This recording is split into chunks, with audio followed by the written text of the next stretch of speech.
ప్రముఖ గాయని పద్మ విభూషణ్ ఆశా భోస్లే అంతిమ యాత్ర ప్రారంభమైంది. లైవ్ ద్వారా చూద్దాం. ప్రముఖ గాయని పద్మ విభూషణ్ ఆశా భోస్లే అంతిమ యాత్ర ప్రారంభమైంది. దానికి సంబంధించిన విజువల్స్ చూస్తున్నాం. ఆశా భోస్లే చివరి చూపు కోసం వేలాది మంది అభిమానులు, శ్రేయోభిలాషులు అక్కడికి తరలి వచ్చారు.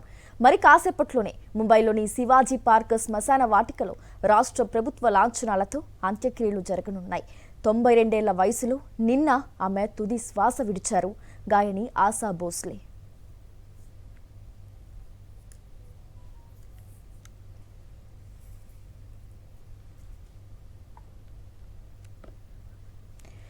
ప్రముఖ గాయని పద్మ విభూషణ్ ఆశా భోస్లే అంతిమ యాత్ర ప్రారంభమైంది. ఆశా భోస్లే చివరి చూపు కోసం వేలాది మంది అభిమానులు, శ్రేయోభిలాషులు అక్కడికి తరలి వచ్చారు.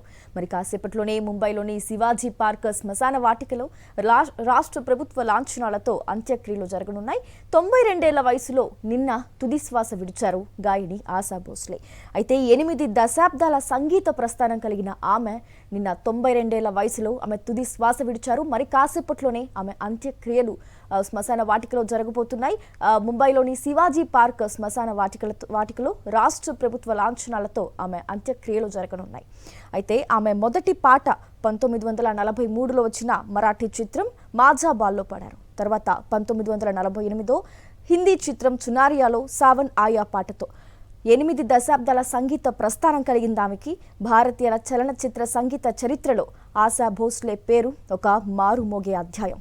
సుమారు 8 దశాబ్దాలకు పైగానే ఆమె తన గాత్రంతో కోట్లాది మందిని అలరించారు. 1943లో తన ప్రయాణాన్ని ప్రారంభించిన ఆశ వేల సంఖ్యలో పాటలు పాడారు.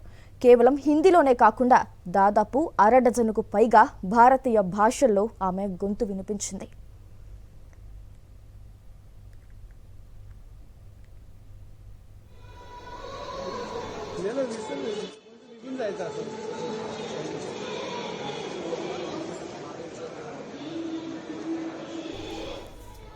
ప్రైవేట్ ఆల్బమ్స్ నుంచి సినిమాల వరకు, దేశీయ స్టేజ్ షోల నుంచి అంతర్జాతీయ ప్రదర్శనల వరకు ఆమె ప్రస్థానం అప్రతిహతంగా సాగింది.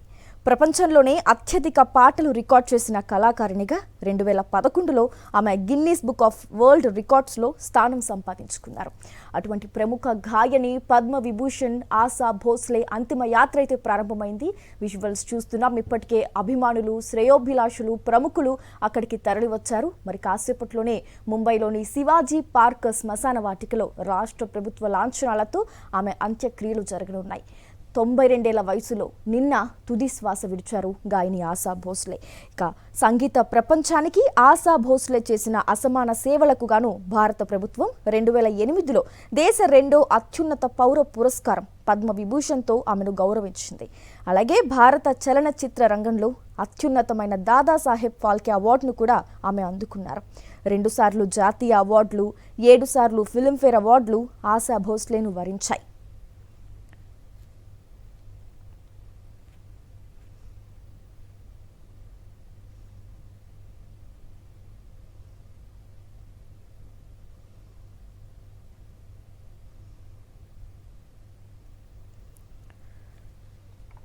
చూస్తున్నాం. ప్రముఖ గాయని పద్మ విభూషణ్ ఆశా భోస్లే అంతిమ యాత్ర ప్రారంభమైంది.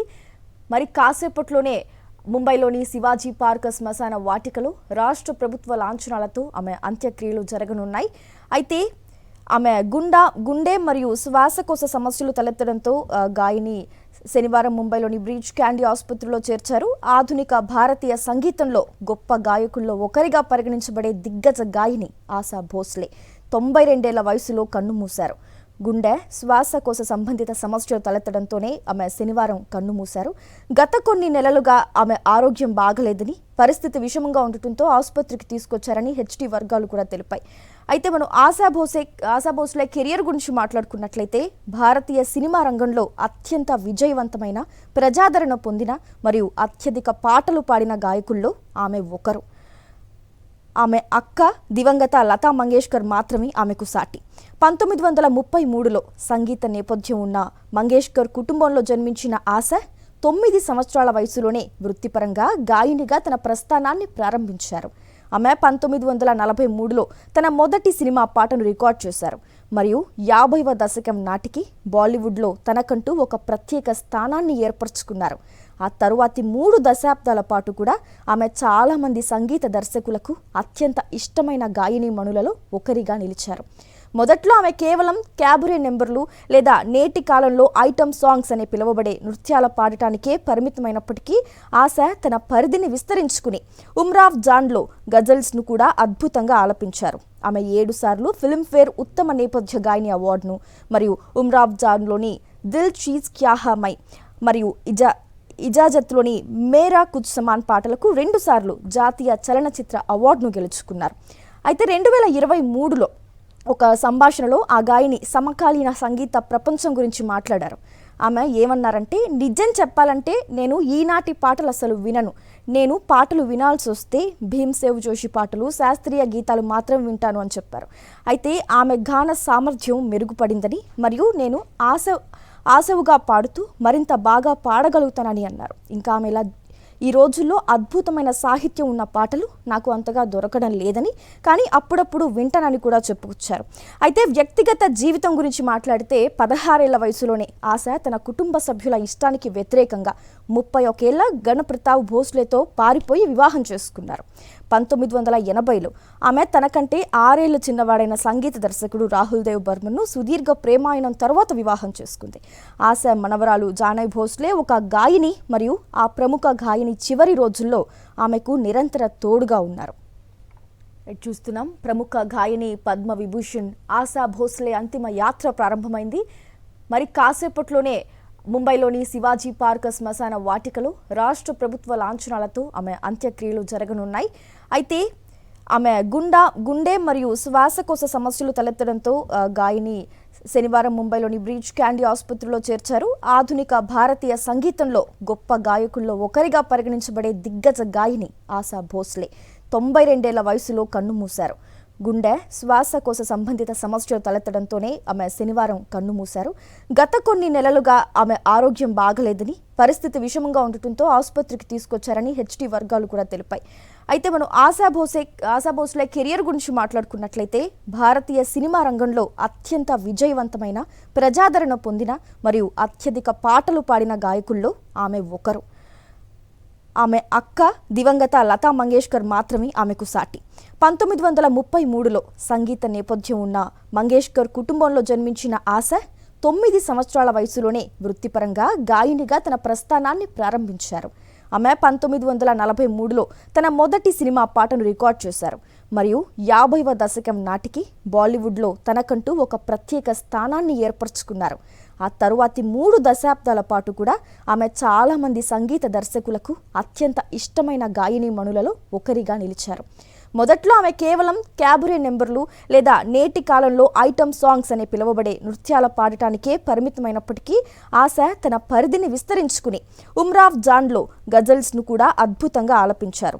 ఆమె 7 సార్లు ఫిల్మ్ఫేర్ ఉత్తమ నేపథ్య గాయని అవార్డును మరియు ఉమ్రావ్ జాన్లోని దిల్ చీజ్ క్యా హై మై మరియు ఇజాజత్లోని మేరా కుచ్ సమాన్ పాటలకు 2 సార్లు జాతీయ చలనచిత్ర అవార్డును గెలుచుకున్నారు.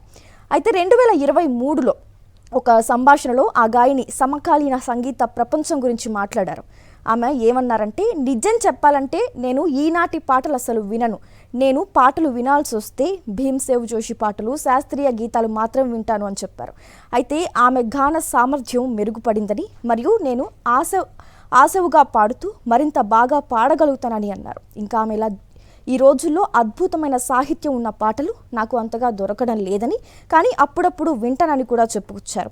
అయితే వ్యక్తిగత జీవితం గురించి మాట్లాడితే 16 ఏళ్ల వయసులోనే ఆశ తన కుటుంబ సభ్యుల ఇష్టానికి వ్యతిరేకంగా 31 ఏళ్ల గణప్రతాప్ భోస్లేతో పారిపోయి వివాహం చేసుకున్నారు. 1980లో ఆమె తనకంటే 6 ఏళ్లు చిన్నవాడైన సంగీత దర్శకుడు రాహుల్ దేవ్ బర్మన్ను సుదీర్ఘ ప్రేమాయణం తర్వాత వివాహం చేసుకుంది. ఆశ మనవరాలు జానై భోస్లే ఒక గాయని మరియు ఆ ప్రముఖ గాయని చివరి రోజుల్లో ఆమెకు నిరంతర తోడుగా ఉన్నారు.